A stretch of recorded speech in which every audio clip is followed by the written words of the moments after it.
आज हम उन 7 रहस्यमय बातों को जानेंगे जो आपके दुख को पूरी तरह समाप्त कर देंगे। और आखिरी वाले बातें जरूर सुनना। तो चलिए शुरू करते हैं। नंबर 1, दुख। एक ऐसा शब्द जिसे सुनते ही दिल भारी हो जाता है, लेकिन बुद्ध ने कहा था, दुख से भागो मत, दुख को समझो। ज्यादातर लोग अपने दुख से डरते हैं। वे सोचते हैं, अगर दुख आया तो मैं टूट जाऊंगा। लेकिन सच्चाई यह है, दुख ही तुम्हें सबसे मजबूत बनाता है।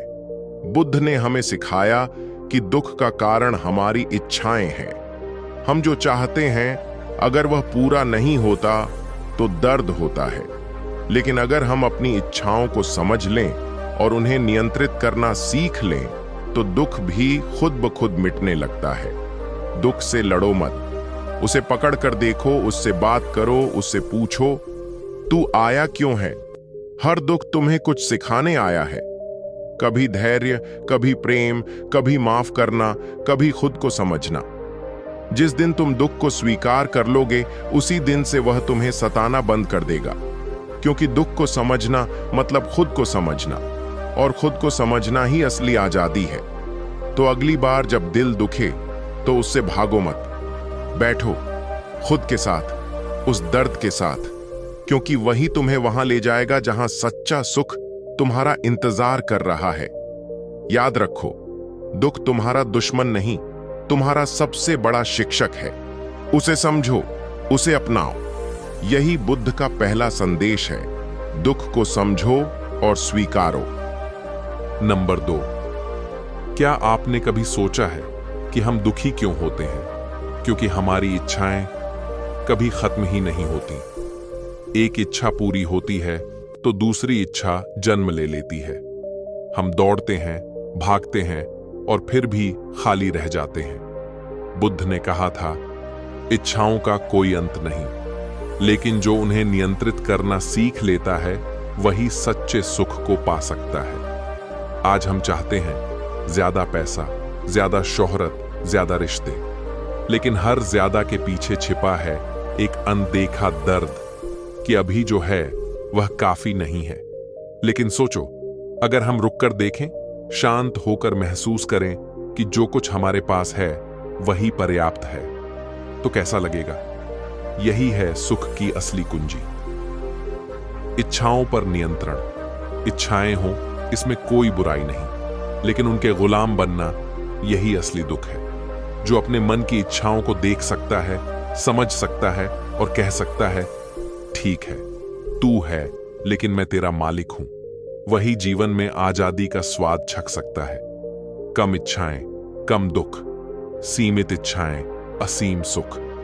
तो अगली बार जब कोई नई इच्छा जन्म ले, थोड़ा रुकना, थोड़ा मुस्कुराना और अपने मन से कहना, शायद मुझे इसकी उतनी जरूरत नहीं जितना मैं सोचता हूं। सच्चा सुख पाने के लिए अपने मन को समझो, इच्छाओं को साधो। यही बुद्ध का रास्ता है, यही जीवन का असली अर्थ है। नंबर 3, क्या तुमने कभी महसूस किया है कि असली थकान शरीर की नहीं, बल्कि मन की होती है? दिन भर हम सोचते रहते हैं, बिना रुके, बिना थमे, और फिर शिकायत करते हैं कि हम थक गए हैं। बुद्ध ने कहा था, मन सब कुछ है, जैसा सोचोगे वैसा बनोगे।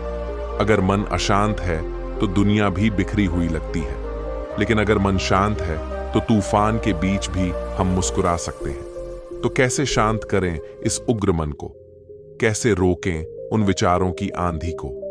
ध्यान करो, रुको, सिर्फ सांसों को देखो। जब तुम अपनी सांसों को महसूस करते हो, तब तुम्हारा मन रुकता है, विचार धीमे पड़ते हैं, तुम इस पल में आ जाते हो। यही है असली शांति। ना अतीत का पछतावा, ना भविष्य की चिंता, सिर्फ ये एक पल पूरा, शुद्ध, शांत। मन को शांत करना कोई जादू नहीं है, ये एक अभ्यास है। हर दिन थोड़ी देर बैठो खुद के साथ, सुनो अपनी सांसों को, अपने दिल की धड़कनों को। धीरे धीरे तुम देखोगे कि मन शांत नहीं होगा, बल्कि मन ही शांति बन जाएगा। शांत मन ही तुम्हें सच्चा सुख देगा, शांत मन ही तुम्हें खुद से मिलवाएगा। यही बुद्ध का संदेश है, मन को समझो और उसे शांत करना सीखो।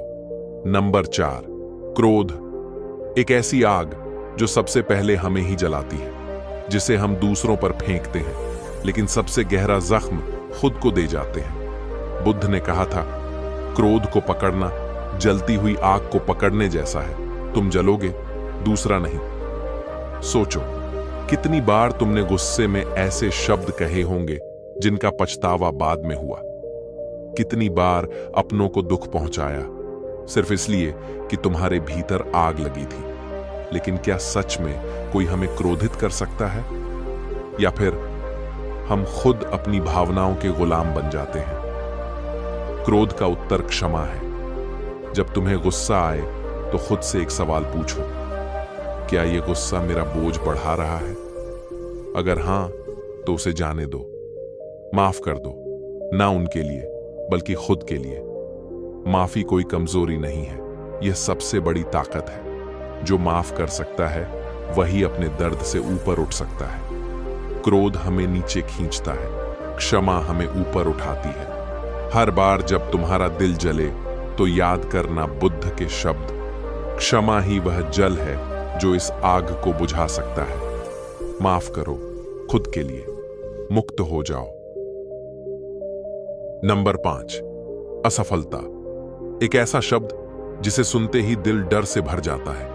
हम सोचते हैं हार गए, टूट गए, खत्म हो गए। असफलता अंत नहीं है, ये तो शुरुआत है। जहां गिरते हो वहीं से उठना शुरू होता है। सोचो, एक बच्चा चलना कैसे सीखता है? गिर गिर कर, बार बार गिरता है, फिर भी हार नहीं मानता, क्योंकि उसे पता ही नहीं कि गिरना बुरा है। उसे सिर्फ चलना है, बस चलते रहना है। तो फिर हम बड़े होकर क्यों हार मान लेते हैं?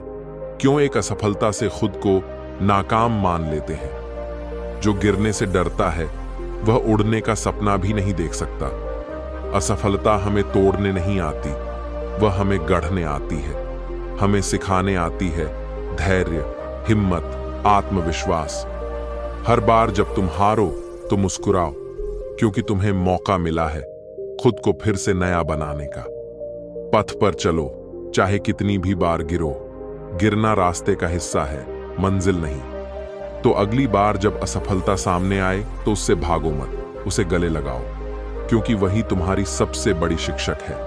हार को अपनाओ, हार को समझो, और हर हार के बाद एक नई शुरुआत करो। नंबर 6, हम में से कितने लोग सच में जीते हैं? हम जीते नहीं, बस दौड़ते हैं। अतीत की यादों में उलझे रहते हैं या भविष्य की चिंता में खोए रहते हैं। अतीत पर मत रो, भविष्य की चिंता मत करो। जीवन तो इसी पल में है। माइंडफुलनेस मतलब पूरा जागरूक होकर जीना, हर सांस को महसूस करना, हर कदम को देखना, हर शब्द को समझकर बोलना। जब तुम खाना खा रहे हो तो बस खाना खाओ, जब चल रहे हो तो बस चलो, जब किसी से बात कर रहे हो तो सच में उसे सुनो पूरी तरह से। इसी में है जीवन का असली आनंद, इसी में है शांति, इसी में है आजादी। लेकिन हम क्या करते हैं? हम मोबाइल देखते हुए खाते हैं, चिंता करते हुए चलते हैं, जल्दबाजी में सब कुछ कर जाते हैं और फिर कहते हैं जीवन कितना थका देने वाला है। जीवन का हर पल एक चमत्कार है। जो जागरूक होकर जीता है वही सच में जीता है। तो अगली बार जब सूरज की किरण चेहरे पर पड़े, जब हवा बालों को छुए, जब किसी की मुस्कान मिले, तो रुकना, महसूस करना, पूरी आत्मा से उस पल को जीना।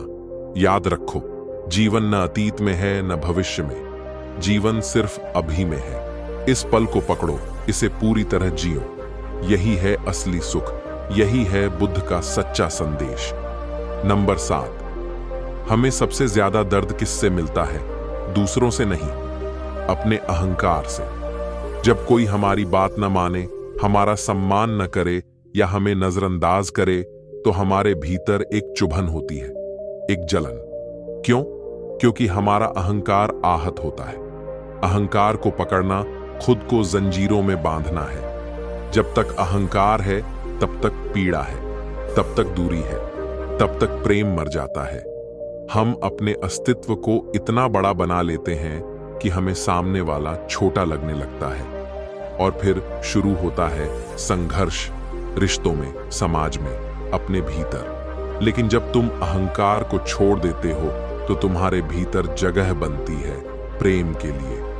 प्रेम जो शर्तों से परे है, प्रेम जो तुलना नहीं करता, प्रेम जो सिर्फ बहता है जैसे नदी, जैसे हवा, जैसे धूप। जो प्रेम करता है वही मुक्त होता है।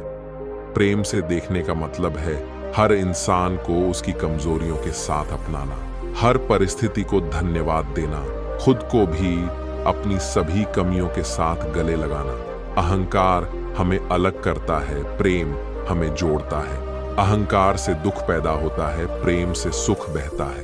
तो आज से छोटी छोटी बातों पर आहत होना छोड़ो, अपनी आत्मा को हल्का करो, प्रेम को अपनाओ और देखो कैसे जीवन एक सुंदर संगीत बन जाता है। यही है बुद्ध का सच्चा रास्ता, अहंकार का अंत और प्रेम का आरंभ।